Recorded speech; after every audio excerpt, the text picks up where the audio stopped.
65 men occupied a single longship, with the cold, vast North Sea churning beneath them. The atmosphere on board was thick with the tang of salt, the scent of sweat, and the acrid smell of smoke. For weeks on end, these men coexisted, eating, sleeping, and battling in cramped quarters. There were no latrines, no containers, no means of sanitation, only the boundless ocean and the Vikings' resilience. Nonetheless, this crew evaded the illnesses that plagued other mariners. How did they endure the foul odors, the sickness, and the sea while confined to a narrow vessel crafted for warfare, not comfort? Today, we delve into one of history's most peculiar survival narratives: how the Vikings managed waste on their longships without succumbing to disease. No lavatories, no privacy, no partitions, not even a simple pail. 3 weeks at sea on a Viking longship, a vessel that by all accounts should have been a floating graveyard. Overcrowded decks foster illness. Shared spaces facilitate the transmission of germs from person to person. Without any method for waste disposal, it was the ideal breeding ground for cholera, dysentery, and typhoid, the very maladies that later decimated sailors on far more hygienic vessels. Yet, these Norse seafarers conquered Iceland, settled Greenland, and reached North America 5 centuries before Columbus. The enigma deepens when one considers their reputation. Foreign observers frequently noted an astonishing fact: the Vikings were remarkably fastidious. Ahmad ibn Fadlan, an Arab diplomat, chronicled watching them bathe daily in communal bowls of water. English chroniclers even lamented that Vikings bathed so regularly every Saturday that the day itself became known as Lagardagur, or washing day. Archaeologists have even discovered graves filled with grooming implements: carved combs, tweezers, and small ear cleaners fashioned from bone and antler. A civilization that prioritized hygiene above most medieval cultures thrived in vessels offering no infrastructure for sanitation. How? The answer lies not in what the Vikings incorporated into their ships, but in what they meticulously omitted, and in 3 integrated strategies that transformed architectural limitations into operational advantages. In the summer of 1904, while digging through blue clay in Oseberg, Norwegian farmers unearthed a dark shape deeply embedded in the earth. It was the preserved hull of a Viking ship, safeguarded for a millennium by the peat that prevented its decay.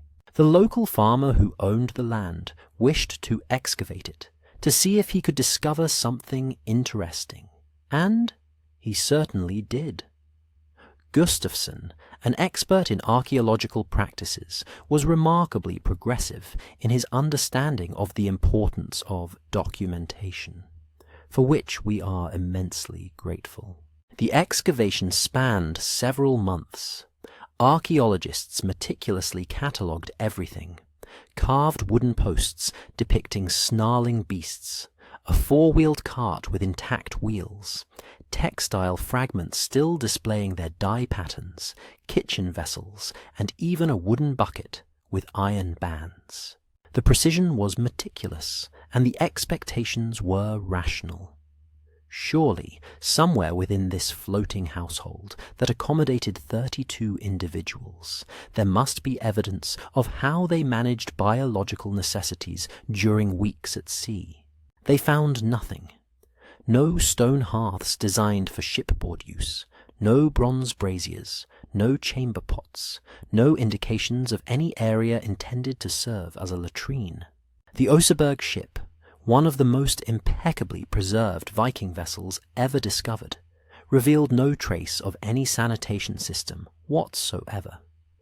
Perhaps this was a ceremonial vessel, a burial ship never intended for practical voyages. However, The Gokstad excavation of 1880 debunked that theory.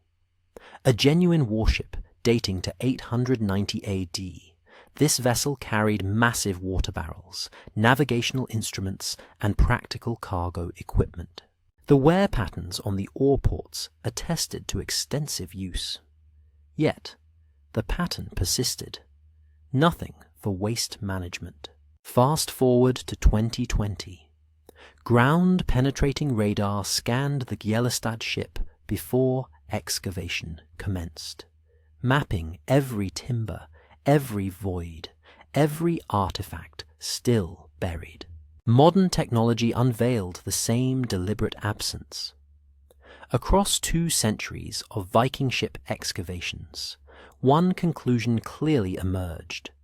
Norse shipbuilders intentionally designed their vessels without any permanent sanitation facilities.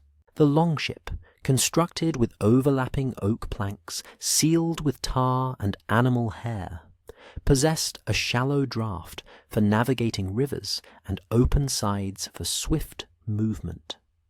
Every detail reflected a deliberate compromise. Speed and flexibility were paramount, so anything superfluous was omitted, including lavatories. This was not due to ignorance. It was a conscious engineering choice, and it created both a perilous dilemma and an ingenious solution, one that only makes sense when understanding how dangerous the alternative could have been. Consider HMS Thunderer of the British Royal Navy in 1854. The ship was equipped with designated sick berths, trained surgeons, and regulations governing hygiene and waste disposal. Sailors slept in assigned hammocks, ate from metal mess kits, and defecated in purpose-built heads with waste chutes descending directly into the sea. Yet, cholera claimed 43 men in 2 weeks. This pattern recurred for centuries. Disease, not enemy fire, accounted for more sailor deaths than combat throughout the age of sail. Typhoid fermented in contaminated water barrels. Dysentery spread via touch-contaminated surfaces. Respiratory infections were exacerbated by confinement. The Vikings faced conditions exponentially worse. The Hedeby 1 longship measured 30 meters long and a mere 2.7 meters wide, accommodating approximately 2 men per meter of length. 60 oarsmen worked on that vessel. They rowed in shifts, slept between the benches, and consumed cold provisions while sea spray soaked their wool cloaks. When storms struck, they couldn't retreat below deck. There was no deck below. Imagine how easily disease could propagate. Hands slick with seawater and sweat grasped the same oars that others would use in the next shift. Food was passed by unwashed fingers. Men huddled together for warmth, inhaling the same cold air. If any waste had remained on board, even a single instance of food poisoning would have rapidly spread through the crew within days. Lice, compressed in such density, would have transmitted typhus like wildfire. The mathematics of transmission in such confinement are brutal and unforgiving. Yet, year after year, Viking fleets sailed, raided, traded, and returned. The solution begins with the ship's most distinguishing characteristic, something that might have appeared to be a weakness, but actually became the cornerstone of their entire sanitation strategy. A longship's freeboard, or the vertical distance from the waterline to the deck's edge, is approximately half a meter. Standing at the bow and gripping the stem post, the ocean is immediately within arm's reach. This proximity was deliberate. It made everything else feasible. The first principle was immediate dispersal. Human waste went directly overboard into the North Atlantic. Without any containment, nothing accumulated. Without accumulation, germs could not concentrate. The moving salt water instantly diluted pathogens, drastically reducing bacterial levels within seconds. In calm seas, this system functioned flawlessly. In rough weather, when standing at the rail became perilous, simple wooden buckets, the kind found in every Viking household, served as temporary receptacles. These were emptied overboard at the earliest opportunity, never stored, never permitted to fester. The key was perceiving the ship as a platform, not a sealed enclosure. The ocean didn't merely receive their waste, it eradicated it, offering a natural cleansing system far more extensive than anything humans could construct. However, this leaves an uncomfortable void in the historical record. Women also traversed these routes. The Oseberg burial includes 2 female bodies, and Icelandic settlement sagas chronicle entire families undertaking the crossing. Scholars admit that no direct evidence has endured. The most probable scenario is that temporary fabric screens were erected when the ship was anchored. Privacy was maintained through social customs rather than architectural design, and women utilized the same bucket systems as men. This highlights a harsh reality. Dignity in this environment was socially negotiated, not structurally engineered. Yet, even perfect overboard disposal only addressed immediate waste. The true brilliance lay in ensuring that overboard was rarely more than a few hours from something even better: solid ground. The longship's hull drew just 1 meter of water. Observe what this enabled. While Mediterranean galleys necessitated harbour facilities and deep-water anchorage, a Viking vessel could beach almost anywhere: sandy coves, gravel shores, river mouths. The crew simply awaited a favourable tide, rowed vigorously toward land, and allowed momentum to carry the bow onto the shore.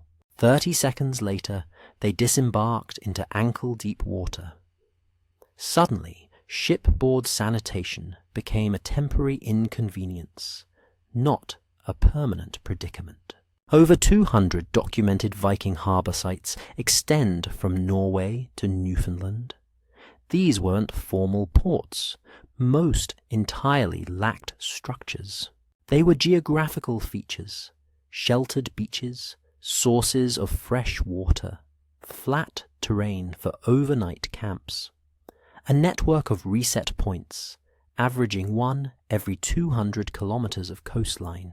The Torksey excavation in England, however, reveals the full scope of this strategy. What initially appeared to be a simple river landing was, in fact, a 55-hectare winter base, larger than many contemporary towns. Archaeologists discovered post holes from dozens of temporary structures, hearth pits, workshop areas, and even evidence of families wintering over.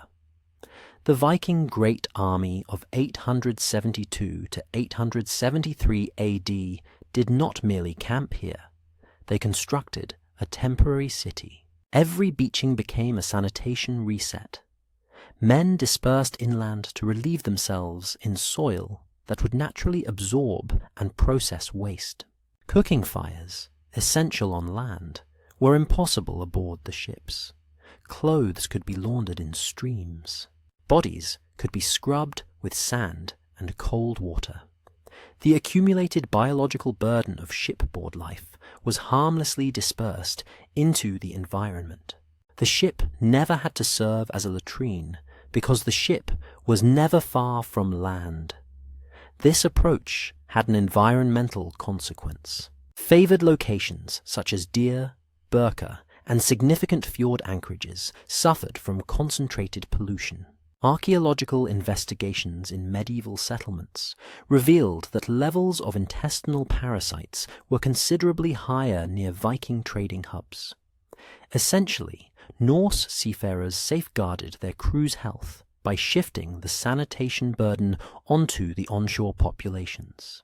However, Even frequent beaching couldn't eliminate every health hazard on board. The subsequent protective measure relied solely on cultural norms, enforced by social rules rather than tools or technology. Two discoveries, a millennium apart, unveil the same fundamental truth. A woman's burial in Greenland yielded a leather pouch containing a double-sided bone comb, its teeth worn smooth from daily utilization. Analysis indicated wear patterns consistent with habitual grooming, not sporadic vanity, but systematic diligence. John of Wallingford's Chronicle from 1220. AD documents English grievances regarding Viking settlers. They groomed their hair daily, bathed every Saturday, and frequently changed their attire. His complaint wasn't about aggression, it was about their hygiene, which made them appealing to English women.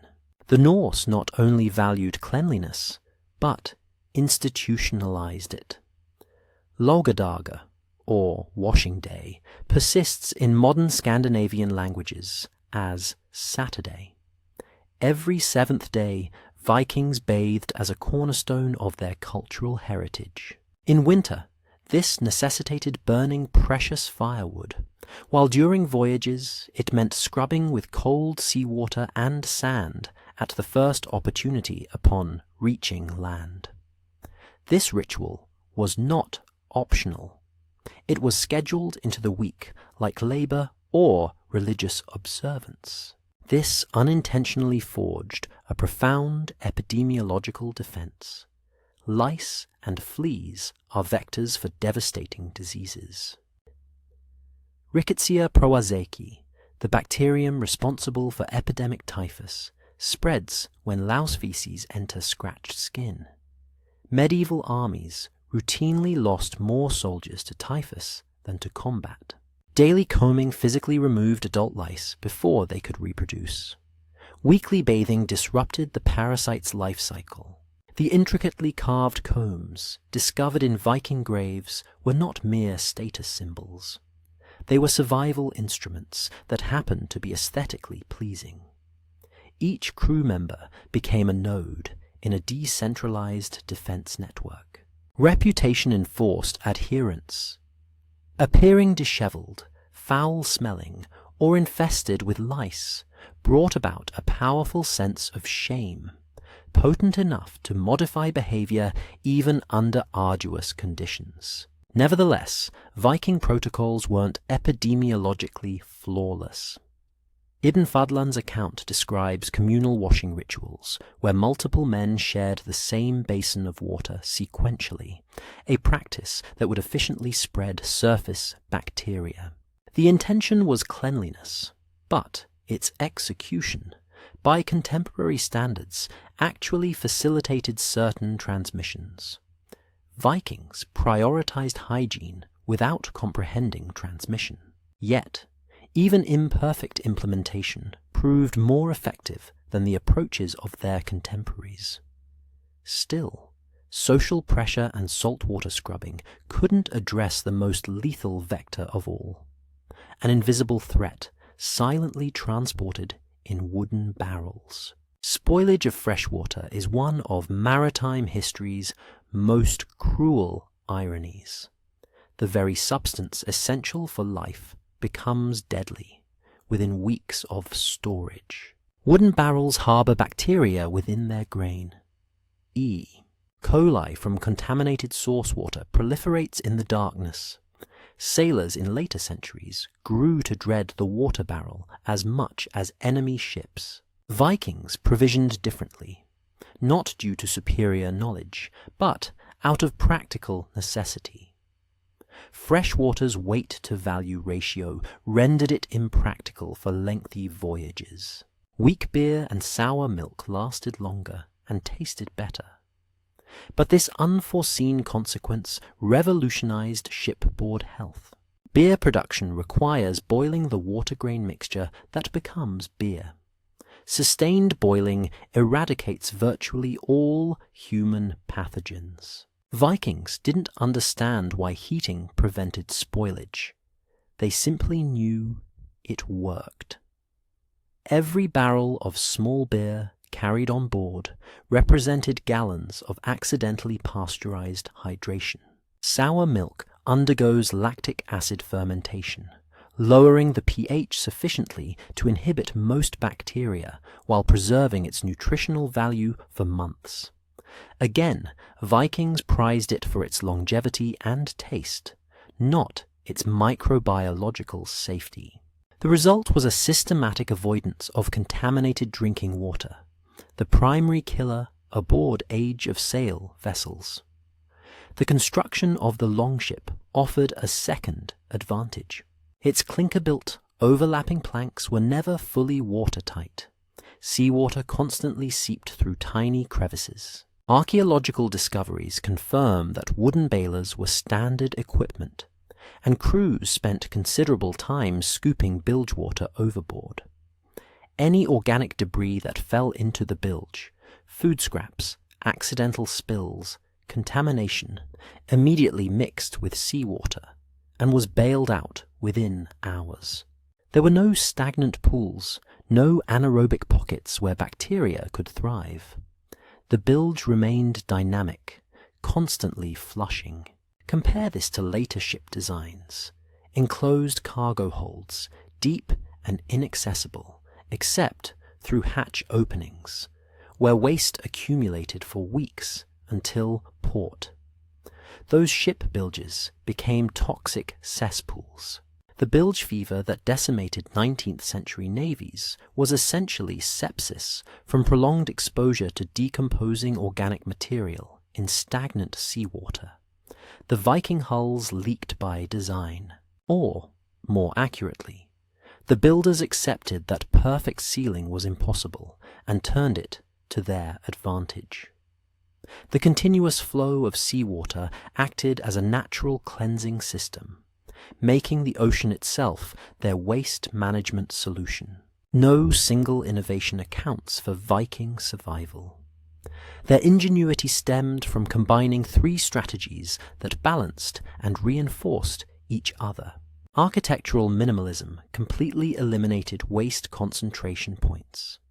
By rejecting containment systems, ship layouts forced immediate dispersal into the sea's boundless dilution capacity. Cultural discipline transformed individual hygiene into collective defense. Social pressure made personal grooming mandatory. Weekly bathing rituals provided scheduled decontamination. Daily combing physically removed disease vectors. Strategic seamanship ensured the vessel never became a closed system. Frequent beaching created opportunities for reset.